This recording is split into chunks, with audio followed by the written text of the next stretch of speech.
Igbos never lose any war. Neither will Nigerians are the one that fought Igbos or fought that Biafran war. It was British and Russia supplying them weapons. And when they discovered that the weapons they are supplying cannot penetrate, Awolowo will come in. I will always say it. It was Awolowo, British, and the Russians that fought the Biafrans. It was not Nigerians. It was not the Hausa people. So when Awolowo deployed his massive strategy of hunger, Ojukwu, being a wise man, being a hero, being a man that loves his people, decided to say, let me give a chance. Instead of me watching my people to die, since they are blocked, the Cameroonians have blocked where they can use to bring food, and then there's no food coming. What the sense? What a good father. What a good father. We watch his children dying of hunger and he will not want to do anything. And that's why I decided to give chances. Okay. I know you have to reason like your father. You have the same brain. I'm not insulting your father, so. But you people have the same brain. Look at the country they hand over to you people. You organize a coup to destroy the country they hand over to you. The police, military. You are the head of everything. You were the head of everything except the Prime Minister, Tafawa Balewa. Police, custom, military, the Vice President, the Senate President. You were the head of everything. Look at the country. You drag the whole nation to war. And you want to claim for me, Debo, and at the same time claim me hungry. Are you not ashamed? So you declare war, you don't prepare. You don't think of what you will eat. Nigeria will be feeding you, and you will be fighting war. Nigerian government will be feeding you. And at the same time, you must be mad. You reason like your fathers. You people will never learn. You are the same like your fathers. You are blaming Awo. Awo is the reason why you are stupid. For me, Debo, Ojukwu love his children. He loves children. Ladies and gentlemen, watch this video. If civil war comes, and I do think it is imminent, you're quite right. It will for us be the price of freedom.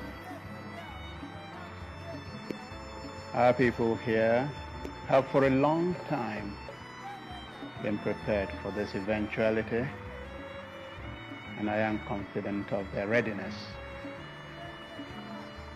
I think that when it does come, that the people on the other side would be surprised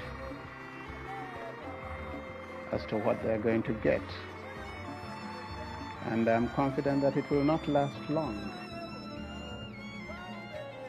I can't say for certain what Lagos has got. Look at his eyes. He was so happy. He really think he can defeat Nigeria. He said when the war starts, we must go to war. But when the war starts, the people on the other side, they are going to surprise what they will get. He was bragging. He was full of hope that yes, this criminal, he was full of hope that he can, look at his eye, get it done, this is a criminal who dragged his people to a war because of he wanted power. That's the truth. We must continue to tell the world the real truth, whether you like it or not. Ojukwu was nothing but power drunk, a criminal who dragged people into war. They were sending him food. We are going to talk about what he did with the food they sent to him. He was feeding his soldiers instead of his people. He was posting pictures of Pachoko children to deceive the world. The world was sympathizing with them. It was later they now realized Ojukwu were doing propaganda with that pictures. During the war, the first people who protested against the war and said enough of this war were the Benin's, the UNIBEN, University of Benin students. Don't worry, we'll break it down one by one. Let me play you a video now of the France and other countries who were supplying them weapons, who were with them.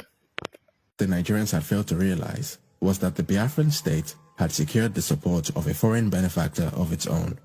Although the only countries to publicly recognize the state of Biafra were Tanzania, Gabon, the Ivory Coast, Zambia, and Haiti, Charles de Gaulle's France had taken a secret interest in Biafra as it saw it as the perfect addition to its sphere of influence in West Africa. According to French President Charles de Gaulle, Biafra was a just and noble cause. And so, working closely with the French-aligned governments of the Ivory Coast under President Félix Houphouët-Boigny and the Gabonese Republic, led by President Omar Bongo, the French government helped to prolong the war by providing Biafra with weapons, mercenary fighters, and as much food as could be smuggled past the Nigerian blockade. France also publicized Biafra's cause on the international stage, describing the situation as nothing short of a genocide.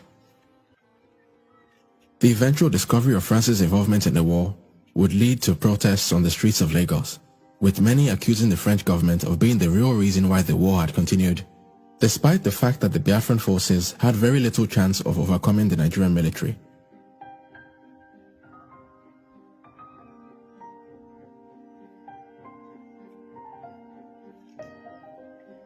But did France really get involved in the war simply because Charles de Gaulle considered Biafra to be a just and noble cause? Well, not exactly. France's involvement was all about economics and had very little to do with some romantic desire for the Biafran people to share in the French ideals of liberté, égalité, and fraternité. Later investigations will show how the French state-owned oil company ELF had secured lucrative drilling agreements with the Biafran state. Had Biafra successfully seceded from Nigeria, these agreements would have guaranteed ELF access to the equivalent of 7% of Nigeria's oil supply and given the French government a nice slice of the Nigerian pie, which since the discovery of oil back in 1956 had been enjoyed solely by the Shell BP oil company. Although the French government tried to keep its ties to Biafra secret, General Ojukwu did very little to hide his country's French connection. From as early as the first year of the war, General Ojukwu had already begun to suggest that French would be made compulsory in Biafran secondary, technical, and teacher training schools. In his own words, he was very keen for his people to benefit from the rich culture of the French-speaking world. As the death toll began to rise exponentially, the whole world was becoming more aware of the level of carnage and immense suffering of the Biafran people. The Nigerian diaspora was galvanized, and protests and counter-protests began to take place on the streets of London and New York. Some Nigerians blamed General Ojukwu for the deaths of his own people, arguing that by continuing in a war that he knew fully well he could not win, he was putting his personal ambition ahead of the lives of millions of people.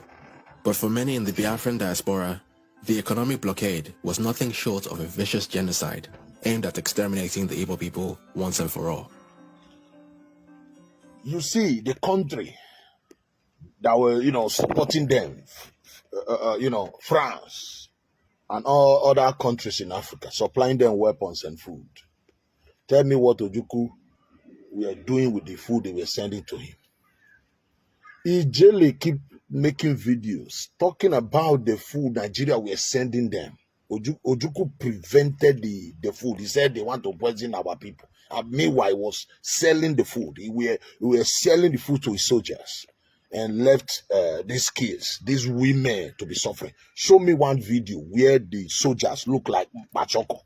It's only the kids. It was so that he go and post the picture to UN using it was a propagandist. That's the reason why I will make a video and tell you how he died. The story of how Ojukwu hand, tell you how he was suffering, how God punished him. We'll show you that video. But meanwhile, let me play you this video of this our Yoruba brother. Let him confirm what I am saying. The people hold on to the lies because it gives them a sense of identity. That's the problem. It's not that there's no war in this world without propaganda. It's a fact. But when you grow up, let me give you one crazy example.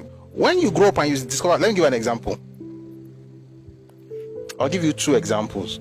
One is from Robert Goldstein. I mentioned him earlier. Robert Goldstein wrote a letter in 1968. He was a PR representative for Biafra in the United States. His letter is online. You can find it. You don't have to buy a book to even find his letter. It's online. He mentioned what Ojukwu was doing with his people. He mentioned that Ojukwu was not allowing food to enter the eastern region. He mentioned that even at that time, the federal government had given him money for the eastern region. He had to return that money. I think it was about £200,000. He mentioned that when they were trying to bring food into the space, Ojukwu said he didn't want food from in the land corridor, that it has to come as airdrop. Ojukwu was not see. If you really know my heart sincerely, it's about my heart is actually I'm on the side of the Igbo people. They just don't know it. The person who caused you hurt, who caused you pain, who let people die and took pictures and put it in Life magazine, who do you think that person was? They knew they were going to lose, but they were trying to get world opinion on their side. And so he ensured that food was not getting to the people. So the people who died of starvation died not because of Nigeria primarily, was because of Ojukwu himself. This is what I have been saying here. Ojukwu were deceiving his people, using baby, all those children, hungry children. He starved his people for nothing, for him to remain in power, to deceive the world to come and bomb the rest of us. They now discovered that he's the one lying to the world, and they ran away. Let me stop here so that the video will not be too long. Thank you and God bless.